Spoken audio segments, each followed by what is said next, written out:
Hi friends, welcome to my channel. అందరూ ఎలా ఉన్నారు? అండ్ మీకోసం ఒక చిన్న వీడియోతో వచ్చేసానండి. షార్ట్ వీడియో అండి. సో నాతో పాటు వీడియో మీరు కూడా చూసేయండి. సో వీడియో మాత్రం స్కిప్ చేయకుండా మొత్తం చూసేయండి. సో ఇదేంటి మంచి వీడియో అని చెప్పేసి మళ్ళీ ప్రాజెక్ట్ చూపిస్తుంది అనుకుంటున్నారా? చెప్తానండి. నా ప్రీవియస్ వీడియోలో మీ అందరికీ ఒక చిన్న ఇన్ఫర్మేషన్ ఇచ్చానండి మా పాప స్కూల్ మెథడాలజీ గురించి. సో దాని గురించి ఒక చిన్న ఇన్ఫర్మేషన్ మీకు ఇస్తానండి. ఇన్ఫర్మేషన్ అని ప్రాజెక్ట్ చూపిస్తుంది అనుకుంటున్నారా? చెప్తానండి. యాక్చువల్లీ మా పాప వాళ్ళ స్కూల్లో స్టడీ మెథడాలజీ ఏంటి అంటే, పిల్లలకి ఫర్ ఎగ్జాంపుల్ 1 లెసన్ అయిపోయింది అనుకోండి, ఫస్ట్ ఓరల్గా మొత్తం కంప్లీట్ చేస్తారండి. చేశాక పిల్లలకి ప్రాజెక్ట్ ఇస్తారండి. సో పిల్లలకి ప్రాజెక్ట్ ఇవ్వడం ఎందుకంటారా? ప్రాజెక్ట్ ఇస్తే ఏంటంటే పిల్లలకి ప్రాక్టికల్గా ఈజీగా అర్థమైపోతుంది. సో వాళ్ళు ఈజీగా గుర్తుంచుకోగలరు.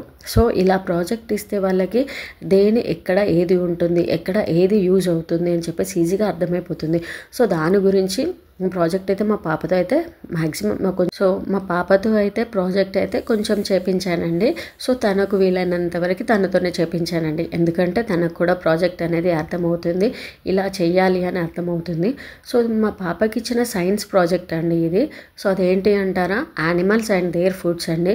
సో ఇది ఒక యానిమల్ ఏం తింటుంది, ఎక్కడ ఉంటుంది అని చెప్పేసి ఇలా చూసామంటే పిల్లలకి ఈజీగా అర్థమైపోతుంది. ఫర్ ఎగ్జాంపుల్ లయన్ అనేది ఏం తింటుంది అంటే మీట్. ఇక్కడ చూస్తున్నారు కదా మీరు, నేను మీట్ పెట్టాను. సో నేను అన్ని ఆ థర్మోకోల్ షీట్స్తో ఈజీగా పిల్లలకు అర్థమయ్యేలా ఈజీగా పెట్టేశానండి.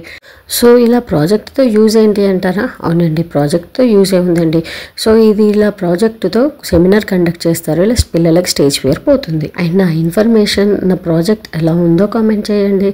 అండ్ నా నెక్స్ట్ వీడియోలో ఇంకో మంచి ఇన్ఫర్మేషన్తో మీ ముందుకు వస్తాను. సబ్స్క్రైబ్ చేసుకోవడం మర్చిపోకండి. Thanks for watching.